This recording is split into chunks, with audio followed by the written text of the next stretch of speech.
Dan apa yang akan saya bahas di sini melalui disiplin ilmu yang sudah saya dalami lama, yakni ilmu baca kitab dan ilmu basul masail yang biasa di pesantren-pesantren.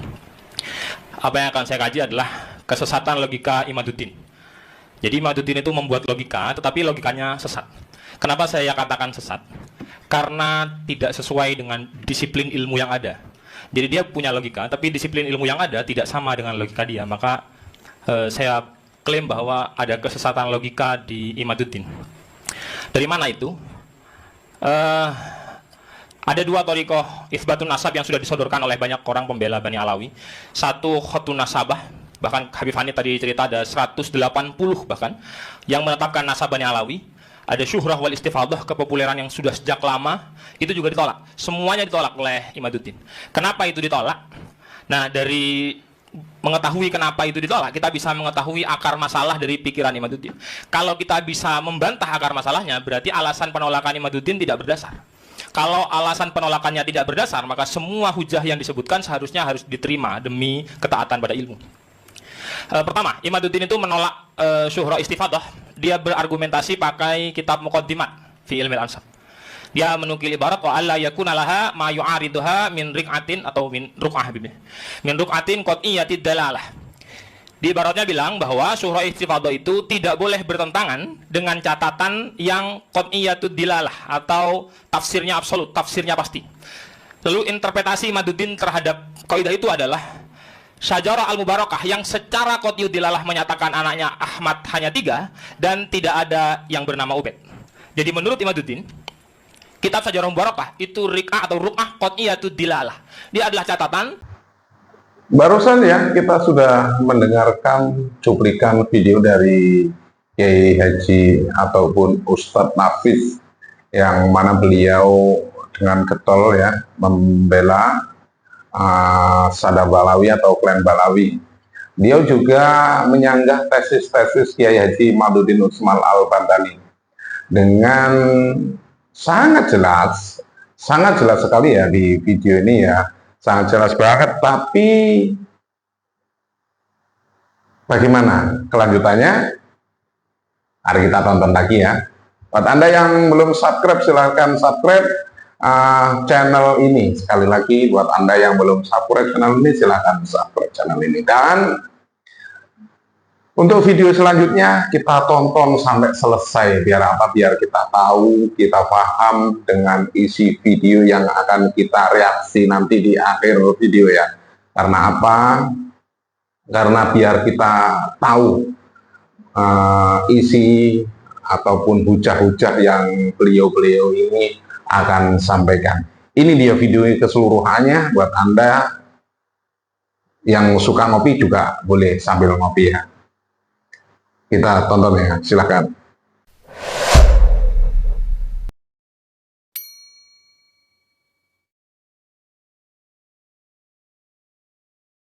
Yang qat'iyatu dilalah, dilalahnya pasti menafikan Ubaidillah. Nah, itu kita uji nanti. Ini juga dia di kitab bahasa Arabnya juga mengatakan wa dzakara al-Imam Al-Fakhr Ar-Razi biwuduh secara zahir anna Ahmad Al-Abah Ibn Isa aqibuhu min salatati abna'in faqat. Dia menghasar sekali bahwa cuma hanya ada 3. Pakai apa? Pakai jumlah ismiyah katanya. Qawaid muhaddadah fi ilmil ansab.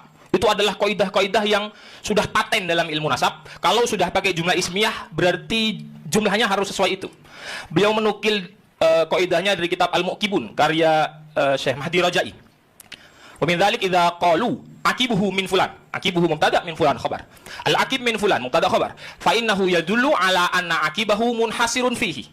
Nah, jadi itu menunjukkan bahwa keturunannya hanya yang disebut itu saja yang ada. Itu klaim Imaduddin.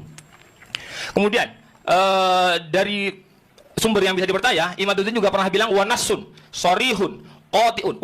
Labelnya keren sekali itu. Nas, soreh, kote itu tidak bisa ditakwil.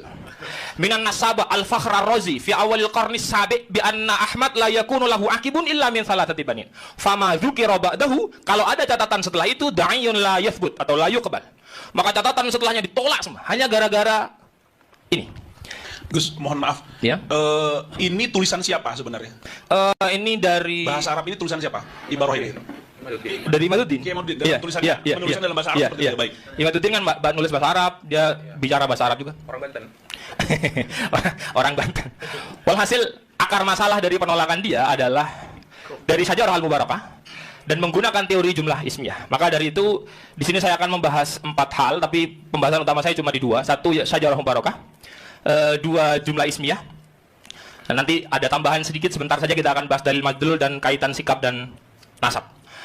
Jadi Syajarah Mubarakah kita preferensi utama pembatal nasab. Jadi kalau ini kita runtuh, maka makolahnya Gus Wafi muncul lagi itu, selamat datang di kebenaran. Karena hanya ini sebenarnya argumentasi dia. Jantungnya. Nah, kita buka. Pertama, kejanggalan penisbatan nasab, penisbatan kepada Fakhruddin Ar-Razi. Topik yang mau kita bahas, kebenaran penisbatan kitab Syajarah Al-Mubarakah kepada Imam Fakhruddin Ar-Razi dipertanyakan. Kenapa dipertanyakan? Karena banyak pakar yang mempertanyakan. Mohon maaf, meskipun Pak Kiai Imaduddin sudah pernah ngarang kitab Balaghah, pernah ngarang kitab usul, dia bukan pakar manuskrip, dia bukan pakar catatan. Ini sudah ada 3 orang nih. Satu Dr. Muhammad Abu Bakar Ba'azib, An-Nasabah Ibrahim bin Mansur. Beliau menyatakan bahwa Syajarah Al-Mubarakah penisbatannya terhadap Ar-Razi itu diragukan. Bahkan ada Dr. Muhammad Soleh Zarkan mengkategorikan kitab ini sebagai bagian dari Al-Kutub Al-Mashkuk Fiha. Ini kitab yang diragukan. Sudah ada 3 pakar yang menyatakan bahwa kitab ini diragukan. Kembali pada klaim qat'iyud dilalahnya, sebenarnya ini sudah selesai. Ini sudah tidak qat'iyud dilalah. Karena pakar sudah bilang maskuk. Dari mana sumber yang maskuk menjadi dasar qat'iyud dilalah? Itu kan jauh sekali. Bertentangan. Iya, hujahnya apa, natijahnya apa? Hujahnya maskuk, natijahnya qat'iyud dilalah, itu jauh sekali. Kejanggalan pada Syajarah Mubarakah saya bagi menjadi 3. Ketika diteliti, ini penelitian Gus Romel Abbas, Sayyid Mahdi Rajai mengemukakan bahwa manuskrip Syajarah Al-Mubarakah di perpustakaan Masjid Sultan Ahmed Thalith di Istanbul, nomor manuskripnya 2688, setelah diidentifikasi ternyata namanya adalah Bahrul Ansab, bukan Syajarah Al-Mubarakah. Kedua, ada keterlambatan penulisan. Salinan tertua kitab ini ditulis 200 tahun setelah wafatnya Ar-Razi. Jadi wafatnya Ar-Razi 606 Hijriah. Ini salinan 820 Hijriah. Jika Imaduddin konsisten pada akidah, saya tulis akidah biar lebih seru sedikit, pada akidah sezaman, maka ia seharusnya menolak kitab ini juga. Karena ini nggak ada catatan zamannya juga. Yang nomor 3 adalah kredibilitas penulis manuskrip. Jadi manuskrip yang tahun 800 ini, penulisnya namanya Wahid bin Syamsuddin. Dia sosok yang majhul, tidak terlacak. Tidak jelas ini orang siapa, kredibilitasnya apa. Dari ketiga hal ini, menjadi sangat berdasar kenapa 3 pakar tadi mengatakan ini kitab maskukun fiha. Ini kitab layak untuk diragukan. Nisbatnya, betulkah ini karya Ar-Razi? Kemudian ada kejanggalan yang lain. Kejanggalan yang lain adalah kurangnya referensi historis. Tidak ada ulama selama hampir 800 tahun yang menyebutkan Ar-Razi memiliki kitab Syajarah Mubarakah. Imam Ar-Razi itu imam besar. Dia akan dikarang dalam banyak tobokot-tobokot. Dan ketika menulis tentang sejarah Imam Ar-Razi, pasti karya-karya beliau akan tercantum. Dari semua penulisan Tobakoh, tidak ada yang menulis Syajarah Mubarakah bagian daripada karya Ar-Razi. Jadi menjadi sangat diragukan lagi. Belum ada pakar yang mengakui, ada banyak pakar yang meragukan. Satu yang tidak saya catat, mohon maaf. Dalam catatan di Sultan Ahmad Thalith tadi, dia bukan ada proses verifikasi. Tapi karena tulisan Wahid bin Syamsuddin itu ada tulisan Ahmad Ar-Razinya. Jadi yunsabu ila Ar-Razi. Yunsabu ila Ar-Razi itu cuma nisbat saja. Jadi nemu kertas, manuskrip, ada catatan nasab, ada nama Fakhruddin Ar-Razinya, lalu ditulislah sebagai Fakhruddin Ar-Razi. Tapi sama sekali tidak melalui proses verifikasi dan itu diakui oleh Mahdi Ar-Rajai sendiri. Coba bandingkan dengan kitab yang lain. Kitab Al-Fahri umpama, tulisan Imam Al-Mirwazi. Itu diakui keberadaannya dan dikaitkan langsung dengan Ar-Razi. Memang Imam Ar-Razi yang minta muridnya untuk nulis itu dan diakui. Verifikasinya ada, datanya ada, semuanya jelas. Syajarah Mubarakah tidak punya itu. Secara isi juga bermasalah. Ada indikasi ideologi Syiah. Kita tidak sedang ingin berdebat mengenai Syiah atau Sunni, tidak. Tetapi kalau penulisnya Sunni, tetapi isi materinya kemudian Syiah, maka kita harus bertanya, benarkah ini materi tulisan beliau? Kalau saya santri Kiai Haji Maimun Zubair, tapi saya buat buku menghabisi beliau, maka ini benar tulisan saya atau tidak? Jangan-jangan akun Facebook saya dihack untuk menghina-hina beliau, karena tidak mungkin saya menghina beliau. Nah, Imam Ar-Razi, kalau memang Sajarah Mubarakah tulisan Imam Ar-Razi, kenapa putra dari Muhammad ibn Hasan al-Askari diberi julukan Sahibuz Zaman? Julukan Sahibuz Zaman itu adalah julukan orang-orang Syiah kepada Muhammad ibn Hasan al-Askari karena asumsi, entah semua entah sekelompok, saya tidak mengerti, karena asumsi mereka Muhammad bin Hasan al-Askari ini Imam Mahdi, dijulukan sebagai Sahibuz Zaman, ada di catatannya. Kemudian Abu Abdullah Ja'far diberi julukan sebagai Al-Kadzab. Ini kontradiktif sekali dengan tradisi ulama Sunni. Juga ada doa ketika membahas Abu Bakar, ketika membahas Sayyidina Umar dan keturunan-keturunannya, tidak ada doa radhiyallahu anhunya, tidak ada. Artinya ini sekian kejanggalan yang kita lihat pada kitab Sajarah Al-Mubarakah. Kalau cuma satu persatu, cuma catatan manuskrip saja, atau cuma indikasi Syiah saja, atau cuma tidak diverifikasi ulama saja, mungkin bisa dijawab. Tapi majmu' hadhil muskilat, semua hal ini tertumpuk pada Sajarah Mubarakah. Lalu apa klaim pembenarannya? Maka keabsahan penisbatan Sajarah Mubarakah pada Imam Fakhruddin Ar-Razi sangat meragukan. Kitab ini tidak dapat dijadikan dalil subut yang valid dalam ilmu nasab. Penggunaan kitab ini oleh Imaduddin sebagai rujukan utama menjadi tidak berdasar. Qat'iyud dilalahnya jauh sekali, bubar bibi. Kemudian yang kedua, kita akan bahas jumlah ismiyah, menguji relevansinya dalam kasus pembatalan. Jumlah ismiyah kaidahnya ada tidak, relevan atau tidak. Kita cerita dulu tentang Imaduddinnya. Imaduddin mengklaim bahwa tidak disebutkan berarti itu dinafikan. Dari mana? Klaim itu didasarkan pada jumlah ismiyah yang ia salah tafsirkan seperti tadi. Dalam ilmu nasab, sebuah kitab menyebutkan jumlah putra dengan susunan jumlah ismiyah, ini berarti tidak ada putra lain selain yang disebutkan. Ya dulu ala anna akibahu munhasirun fihi, sudah saya baca di awal. Itu latar belakangnya. Mari kita bahas. Pertama, Imaduddin mengklaim bahwa ini kaidah sudah final. Ini kaidah qat'iyud dilalah. Ini kaidah sudah tidak bisa diotak-atik. Maka kita ajukan pertanyaan, apakah kaidah ini sudah final sehingga dapat diklaim sebagai qat'iyud dilalah? Kalau saya bisa buktikan ini tidak final, qat'iyud dilalahnya bubar. Kaidah ini jelas tidak final. Poin pertama, teori jumlah ismiyah adalah teori aglabiyah. Dia bukan teori kuliah, bersifat kebiasaan, tidak mengikat.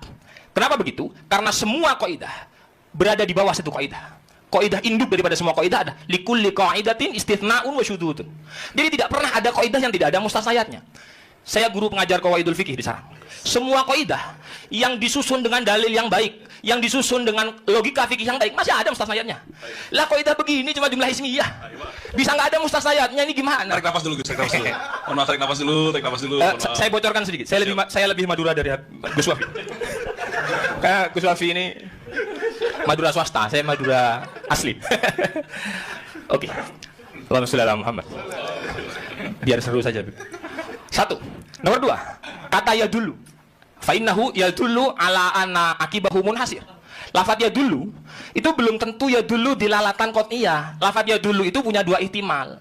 Maka saya bertanya lagi, kalau Imaduddin pernah ngarang syarah Waraqat, mungkin dia harus ngarang syarah Lubul Usul juga.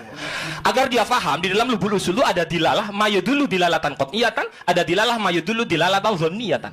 Bahwa ya dulu itu tidak selamanya qat'iyah, bahwa ya dulu itu ada dilalah dhanniyah. Yang qat'iyah namanya nas, yang dhanniyah namanya zahir. Oh, siap. Jadi dilalah qat'iyah itu dilalah yang absolut. Dilalah yang tafsirnya tidak bisa diubah-ubah. Aqimus shalat, wajib salat itu boleh diubah-ubah. La taqrabu zina, haram zina, itu sudah dilalah qat'iyah, tidak boleh dirubah-ubah. Nah, kalau dilalah dhanniyah itu masih multi tafsir. Aulamas tumun nisa, ini kemana nih tafsirnya nih? Apakah mutlaqul mubasyarah? Apakah jima? Apakah mubasyarah bisahwat? Ini masih kemana-mana nih. Innamal a'malu binniyat, ini masih kemana-mana nih. Itu namanya dilalah dhanniyah. Nah, ya dulu ala annahu munhasir, itu belum tentu dilalah qat'iyah. Nah, kemudian poin yang ketiga, penulisnya sendiri nih, yang entah siapa penulisnya, saya belum percaya juga bahwa penulisnya Ar-Razi, maka saya tulis penulis di sana. Penulis Sajarah Al-Mubarakah tidak menyaratkan ihatoh, karena kitab ini mukhtasar. Lihat bahasa Arabnya, hadza mukhtasarun fi ilmil ansab. Apa yang kita harapkan dari mukhtasar? Kaidah ditulis dalam kitab mukhtasar, mau ihatoh bagaimana? Baca Fathul Qorib, di Fathul Qorib kullu ma jaza bai'uhu jaza rahnuhu, mustasnayatnya banyak sekali. Apa yang mau kita ambil dari mukhtasar? Bayangkan Imaduddin membangun qat'iyatu dilalah dari kitab yang tidak valid, yang sifatnya mukhtasar, pakai kaidah aglabiyah. Kita uji, akurasinya sekarang kita uji. Benarkah jumlah ismiyah selalu hasr? Ternyata kalau diuji sampel secara acak, ini ujian juga dari Gus Rumel. Di Syajarul Barakah, putra Sya'rani bin Ali Al-Uraidi, ditulis anaknya ada 3, jumlah ismiyah itu susunannya. Tapi di kitab sebelumnya, di Tahdhibul Ansab, anaknya ada 4. Kalau memang 3 hasr, berarti dia membuang yang sudah ditetapkan di zaman dulu 4. Oh, hasrnya bahkan menghilangkan anak. Yang dulu juga menyebutkan ada 8. 3 itu menghilangkan 5. Jadi di Al-Majdi menyebut anaknya ada 8. Di Tahdhibul Ansab menyebut anaknya ada 4. Kemudian di Ubaidillah bin Ahmad, anaknya yang barusan itu, di Syajarul Barakah disebutkan Ubaidillah hanya punya 1 anak. Di Al-Majdi kitab yang lebih tua disebutkan 2 anak. Jadi di kitab yang lebih tua 2, di bawahnya 1. Dia mengurangi 1.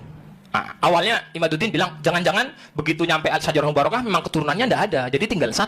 Loh, masalahnya di Al-Fahri 2 lagi. Kitab setelahnya 612, 2 lagi. Jadi awalnya 2, dia nulis 1, di Al-Fahri jadi 2 lagi. Jumlah ismiyah semua.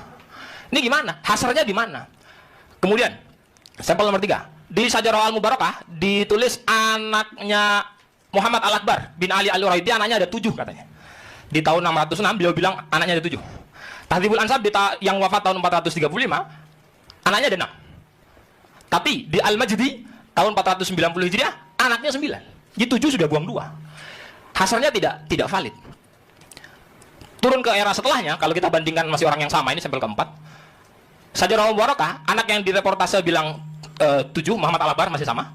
Di Al-Fahri tinggal 5. Berarti Al-Fahri mengurangi Syajarul Mubarakah, Syajarul Mubarakah mengurangi kitab yang lain.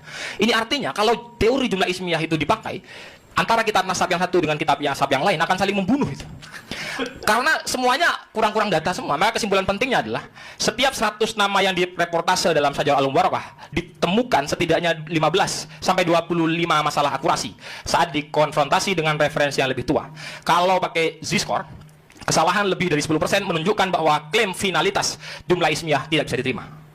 Jika teori jumlah ismiyah dalam Syajarul Al-Mubarakah tidak final sebagai nafi, lalu dari mana kesimpulan Imaduddin Qutnyudilalah itu muncul? Referensinya tidak masuk, semuanya tidak masuk. Kemudian, itu tadi, bahwa kaidah itu tidak final. Tapi nanti bisa jadi telah, meskipun kaidahnya tidak final, jangan-jangan masih relevan untuk Ubaidillah. Tidak. Kaidah itu tidak final dan tidak relevan untuk Ubaidillah. Kenapa? Karena fakta para ulama. Saya sengaja nulis ini. Yang diambil adalah Al-Muqibun. Kalau dilihat ibarat yang di bawah, kitab yang sama persis dari kaidahnya yang ditulis oleh Imaduddin. Jadi di juz pertama halaman awal kaidahnya dikutip sama Imaduddin. Cuma karena dia tidak hatam atau bagaimana, saya tidak paham. Di juz 2 orang yang menulis kaidah itu menetapkan nasab Sadah Ba'alawi. Aqabus Sadah Al-Ba'alawi amma Abu Alawi Ubaidillah bin Ahmad Al-Muhajir An-Nafat ibn Isa An-Naqib fawulida bil Basrah. Yang menulis kaidahnya, ini yang nulis, yang diambil kaidahnya oleh Imaduddin menetapkan Sadah Ba'alawi. Ini kan menjadi sebuah kekonyolan ketika seorang pembaca lebih tahu dari yang nulis kaidah. Yang nulis kaidah tidak menerapkan kaidah itu pada Ubaidillah bin Ahmad. Ini orang yang sama yang mentahqiq Syajarul Al-Mubarakah. Dia juga tetap menetapkan Sadah Ba'alawi, tapi Imaduddinnya masih berdiri sendiri saja dia.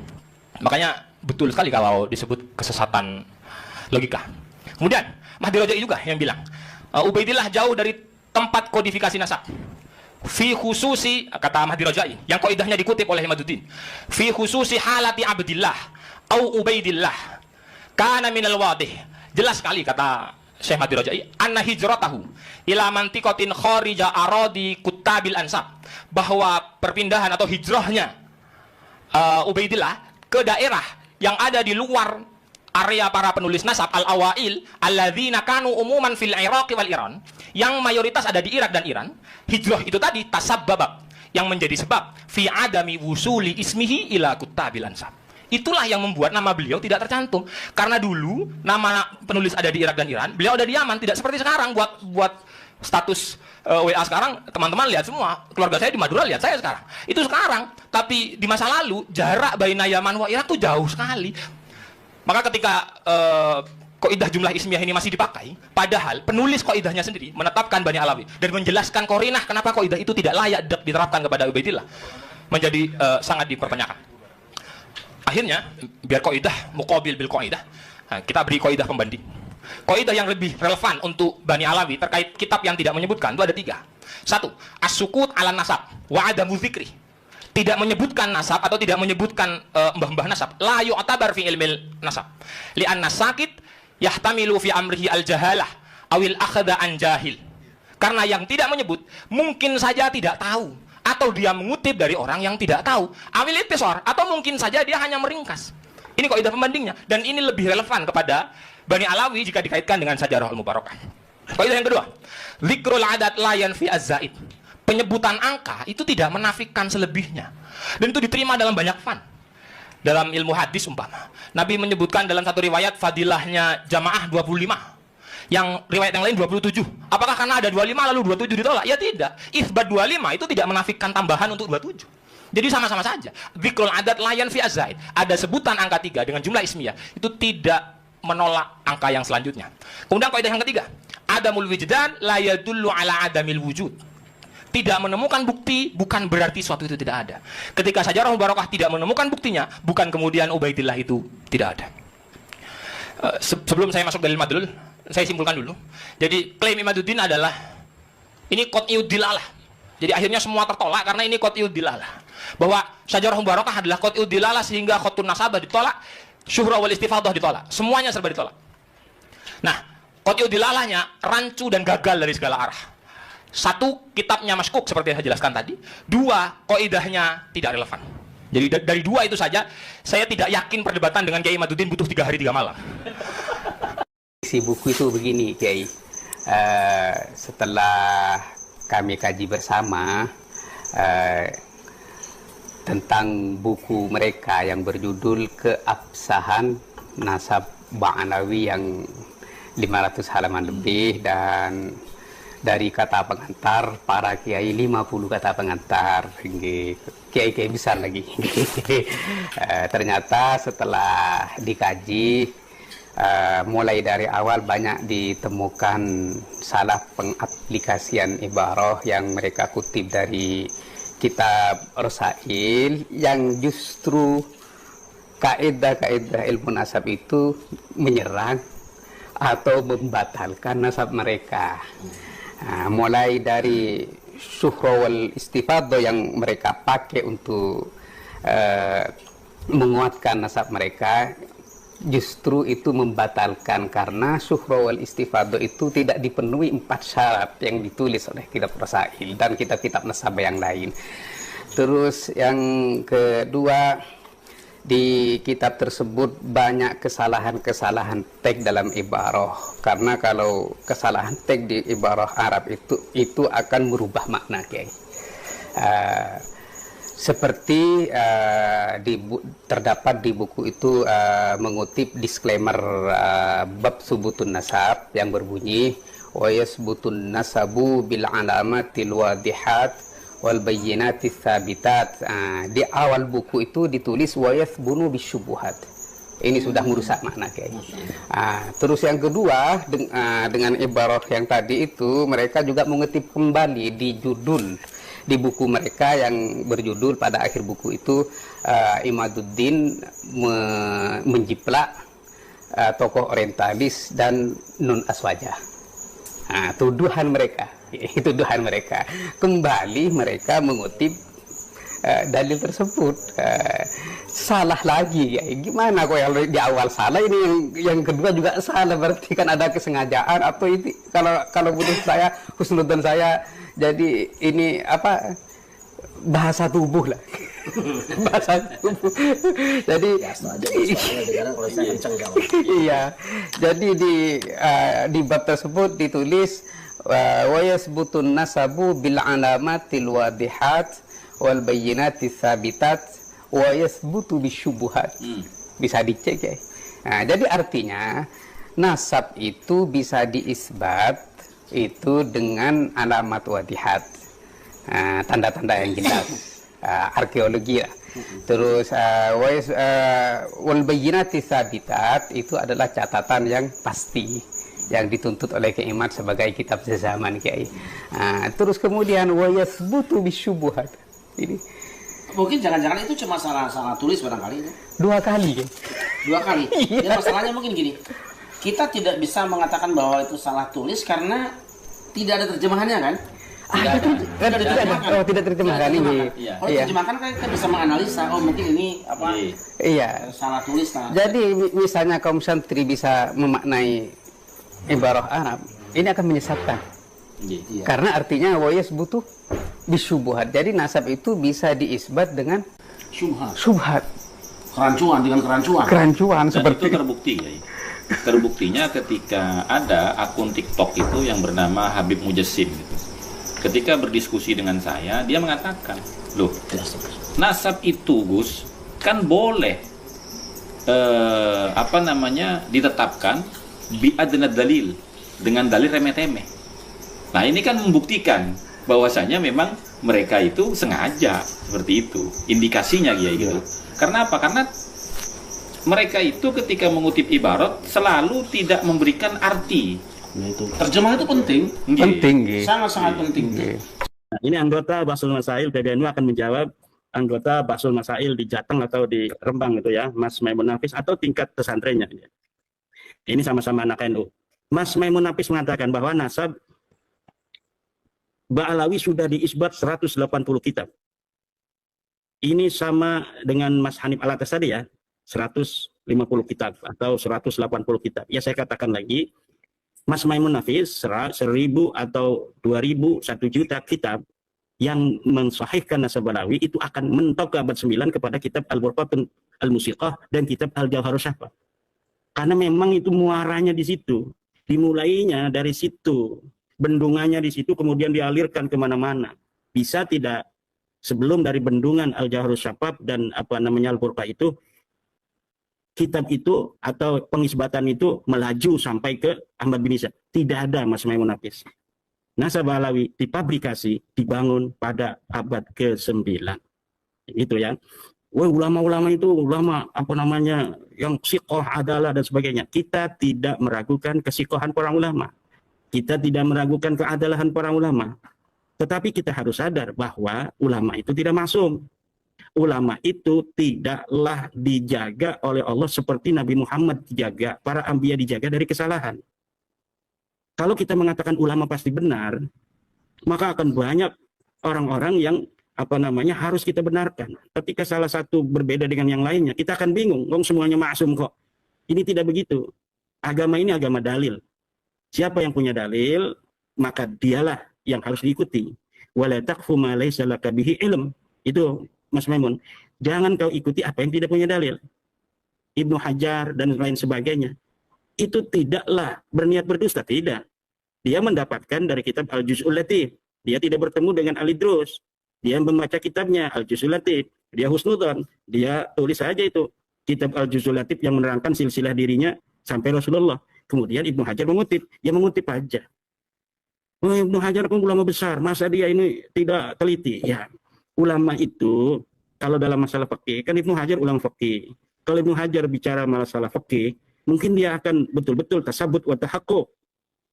Tetapi ketika hanya bicara tentang silsilah sanad yang hanya untuk tabarrukan, ya nggak perlu beliau itu mentasabut dan mentahaqquq. Akan banyak waktu terbuang untuk seorang Ibnu Hajar yang ahli fikih kalau untuk mengisbat nasab Ba'alawi atau meneliti nasab Ba'alawi satu persatu. Contohnya saya ini 2 tahun ini nguprak nasab Ba'alawi, banyak tulisan saya, kitab-kitab saya belum selesai. Dalam bahasa Indonesia, saya punya kitab buku Induk Fikih Islam Nusantara, baru jilid 1 dicetak. Lihat itu di perpustakaan Universitas Islam di Indonesia. Di UIN itu ada itu. Buku Induk Fikih Islam Nusantara. Baru 1 jilid. Jilid keduanya sampai sekarang belum selesai. Kenapa? Mikirin nasabnya Ba'alawi ini nih. Kemudian kitab Al-Muqtafi. Fi Syarhi Nihayatiz Zain. Karya Syekh Nawawi At-Tanar Al-Bantani. Itu saya baru sarahin 1 juz ya. 1 juz dari puluhan juz yang saya rencanakan. Itu bisa dilihat di dalam internet, di arsip.com, di Maktabah Nur dan lain sebagainya. Al-Muqtafi Fi Syarhi Nihayatiz Zain. Itu karena ada nasab Ba'alawi ini saya belum bisa untuk meneruskan. Jadi membutuhkan waktu yang banyak dan waktu itu tidak dianggap urgen oleh Ibnu Hajar untuk meneliti nasab-nasab itu. Kenapa? Karena yang ditemui orang-orang saleh. Yang beliau tahu ini nasab tidak mencurigakan. Ya hari ini yang kita temui kan model-model begitu, Bu. Yang mencurigakan itu kan. Akhirnya kita meneliti dan setelah diteliti haplogrupnya G. Setelah diteliti nasabnya nggak nyambung, ya kan? 550 tahun. Di kitab sejarah tidak ada nama-namanya. Apalagi nanti kan. Kemudian Mas Maimun Nafis. Sajarah Mubarakah ini penisbatan pada Imam Fakhrul Razinya diragukan. Ya boleh saja orang meragukan, kan itu namanya hak pribadi masing-masing sesuai kepentingannya masing-masing. Yang jelas bukti materialnya itu loh Mas Maimun Nafis. Ini ada kitab namanya manuskrip As-Sajarah Al-Mubarakah, ditemukan oleh Al-Mar'asi dari Iran, kemudian ditasabut oleh Syekh Mahdi Rojai, diteliti oleh Syekh Mahdi Rojai, oh ada mereknya, ini karangan Al-Fahru Razi 600 Hijriah, 614 Hijriah. Kemudian nama kitabnya As-Sajarah Al-Mubarakah. Di penyalinnya ada namanya Wahid bin Samsudin. Tahun penyalinnya ada 820 Hijriah. Tempatnya di mana? Di Turki, di perpustakaan Sultan Ahmad As-Salis. Semuanya lengkap alamatnya. Lalu dicetaklah, kemudian kitab itu menjadi referensi para ahli nasab hari ini. Tiba-tiba ketika diteliti dalam kitab apa saja Mubarakah itu menyebutkan Ahmad bin Isa anaknya 3, diragukan nih sama Mas Rumel Abbas, Mas Maimun Nafis. Wah ini penisbatannya nggak jelas. Ini nggak jelas dari mana? Jelas itu penisbatannya. Cara kita meneliti, seorang peneliti manuskrip itu meneliti itu satu, meneliti pertama itu dari bukti material manuskrip itu sendiri. Benarkah dia ini karangan daripada Imam Fakhruddin Ar-Razi? Oh jelas, namanya itu jelas Imam Fakhruddin Ar-Razi. Mas Rumel ini ngotak-ngatik dalam buku menakar itu, ini Ar-Razi banyak, iya Ar-Razi banyak, tapi kan udah ada namanya itu, Umar Ar-Razi. Jelas itu Imam Fakhruddin Ar-Razi. Oh ini katanya, itu apa namanya ya, falasi. Apa, bukan falasi, kesengajaan berfalasi itu namanya. Atau pura-pura bego namanya itu, Mas Rifki. Lah ini udah jelas kitabnya, ada, manuskripnya ada. Ketika mencetak tidak ada apa namanya itu kepentingan pribadi dari Syekh Mahdi Rojai. Dia juga tidak menyangka itu di dalamnya itu membatalkan Balawi itu. Kan dia kan temannya Balawi. Kemudian Syekh Wahid Samsudinnya, beliau ini tidak ada permusuhan dengan Balawi. Kalau dia ini apa namanya ini menulis naskah dari Imam Fakhruddin Ar-Razi itu, sudah diketahui dia ini musuh Balawi, kemudian tidak memasukkan nama Abdullah, baru patut dicurigai. Ini tidak ada. Wahid bin Samsuddin, Imam Fakhruddin Ar-Razi, tidak ada berita dia bermusuhan dengan Balawi. Kitab itu, sebuah manuskrip perlu dicurigai kalau ada interest pribadi. Misal, ada kitab tentang nasab Balawi, manuskrip karya Murtadha Az-Zabidi, tapi ditemukannya oleh keluarga Balawi. Ini perlu dicurigai nih. Betul tidak itu kitab Murtadha Az-Zabidi? Ulama abad ke-13 awal. Setelah diteliti ternyata bukan. Kitabnya itu ditulis oleh Hasan Muhammad Qasim dari Mesir, yang dia itu berkawan dengan bin Yahya yang ada di Mesir. Sangat besar kemungkinan bahwa dia menulis itu adalah atas desakan permintaan daripada bin Yahya yang ada di Mesir. Kenapa? Karena yang mengirimkan kepada apa Balawi yang ada di Indonesia untuk dicetak itu adalah bin Yahya itu.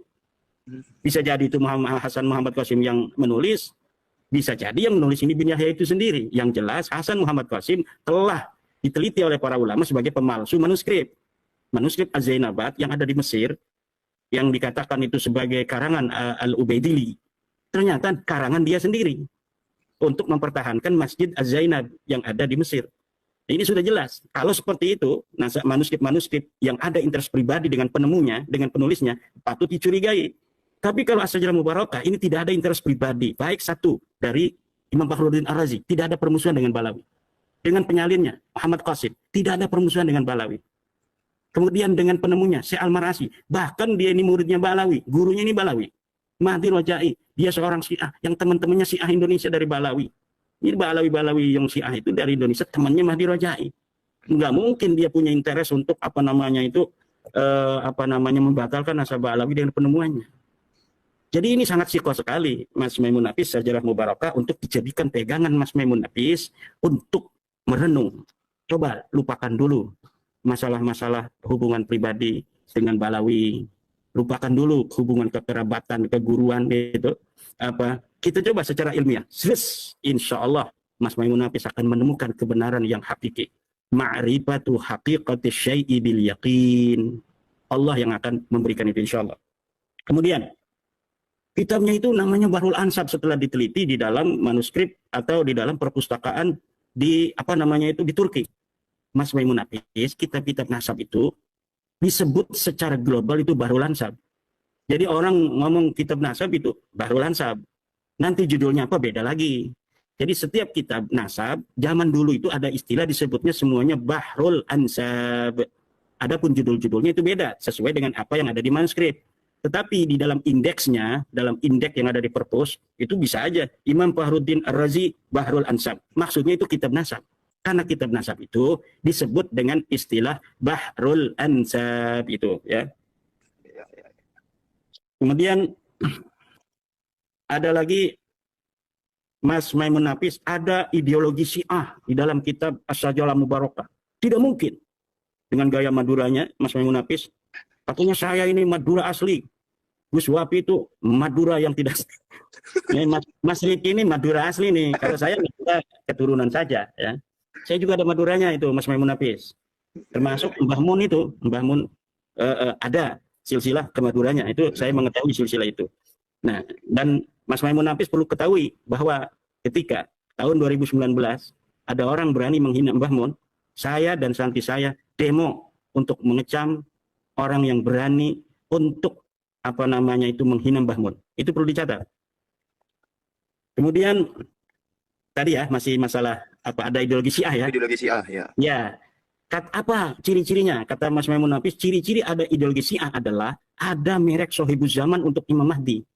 Yang menyebut Sohibuz Zaman untuk Imam Mahdi itu orang Syiah. Nah, ini saya katakan Mas Maimun Nafis, yang Anda permasalahkan itu justru menguatkan kitab As-Sajarah Al-Mubarakah sebagai karangan Imam Fakhruddin Ar-Razi. Kenapa saya katakan demikian? Karena lihat di dalam kitab Imam Fakhruddin Ar-Razi yang lain, namanya kitab Maratibul Aliyah, Al-Maratibul Aliyah. Di dalam kitab Al-Maratibul Aliyah dikatakan bahwa Imam Mahdi itu Sohibuz Zaman. Lihat para pemirsa, juz 8 halaman 106. Narasi yang sama, ibarah yang sama, qadiyah yang sama dari Imam Fakhruddin Ar-Razi dengan apa yang ada antara apa yang ada di dalam kitab As-Sajarah Al-Mubarakah dengan kitab Al-Maratibul Aliyah itu sama, disebut dengan Sohibuz Zaman. Kitabnya namanya bukan Al-Maratib, Al-Matalib Al-Aliyah. Al-Matalib Al-Aliyah juz 8 halaman 106. Imam Fakhruddin Ar-Razi selalu menyebut nama Imam Mahdi dengan Sahibuz Zaman. Dan coba telitilah para pakar-pakar sejarah Islam, ini memang mengkaitkan imam kita ini, Imam Fakhruddin Ar-Razi, yang dikenal dengan ahli sunnah wal jamaah, tokoh ahli sunnah, tetapi dalam beberapa hal, beliau ini memang terindikasi juga, bukan dia menganut Syiah, tetapi setuju dengan pendapat Syiah. Di antaranya adalah tentang Imam Mahdi. Jadi Imam Fakhruddin Ar-Razi di dalam masalah Imam Mahdi ini setuju dengan Syiah. Coba lihat kitab Al-Maratibul Aliyah. Di dalam ahli sunnah kan begini, bahwa yang namanya Imam Mahdi itu nanti akan lahir di akhir zaman. Dia namanya Muhammad, bapaknya Abdullah. Tetapi di dalam tradisi Syiah, Imam Mahdi ini sudah lahir. Nanti dia akan muncul di hari kiamat. Dan inilah yang diyakini oleh Imam Fakhruddin Ar-Razi. Kita bisa konfirmasi dalam kitab-kitab beliau, terutama kitab Al-Maratibul Aliyah, ingat juz 8 halaman 106. Jadi konsistensi penyebutan Imam Fakhruddin Ar-Razi tentang Imam Mahdi mengindikasikan kuat bahwa Sajarah Mubarakah Mas Maimun adalah betul-betul karangan Imam Fakhruddin Ar-Razi. Jadi apa yang dikatakan oleh Mas Maimun itu bahwa karena ini Sajarah Mubarakah ini diragukan, maka seluruh provinsi Imaduddin itu batal. Nah, itu levelnya Bahsul Masail tingkat kabupaten itu. Nah, ini tingkat PBNU begini, bahwa di dalam kita cara mencari tentang apakah sebuah ibarat ini adalah bisa dinisbatkan kepada seorang pengarang, maka kita lihat ibarat-ibarat yang sama dengan kitab-kitab lain yang ditulis oleh penulis yang sama. Ibarah yang sama dengan tulis yang sama, dan ini konsisten penyebutan Imam Fakhruddin Ar-Razi terhadap Imam Mahdi itu adalah Sahibuz. Sahabat santri di manapun Anda berada, yang barusan kita sudah simak keseluruhan isi video yang mana ucap-ucap yang sudah disampaikan oleh Ustadz Maimun Nafis, juga ada Ustadz Jabar Sodik ya, serta Kiai Haji Imaduddin Utsman Al-Bantani. Kita sudah mendengarkan bareng-bareng ya ucap-ucap mereka. Menurut sobat santri itu bagaimana? Kita kembalikan kepada Anda semuanya tentang video ini ya. Bagaimana menurut Anda, penilaian Anda, argumen Anda bagaimana? Mari kita diskusikan di kolom komentar. Dan apabila nanti ya sudah ketemu dengan satu catatan, hilangkan ego biar enak kita berdiskusi di kolom komentar. Dan dari awal sampai akhir ya, sekali lagi saya cuma mereaksi saja, saya cuma melihat videonya dan mereaksi kembali. Jadi apabila ada tutur kata saya yang kurang berkenan di hati Anda, izinkan saya mohon maaf yang tak terhingga. Akhirul kata, wabillahi taufiq wal hidayah, wassalamualaikum warahmatullahi wabarakatuh.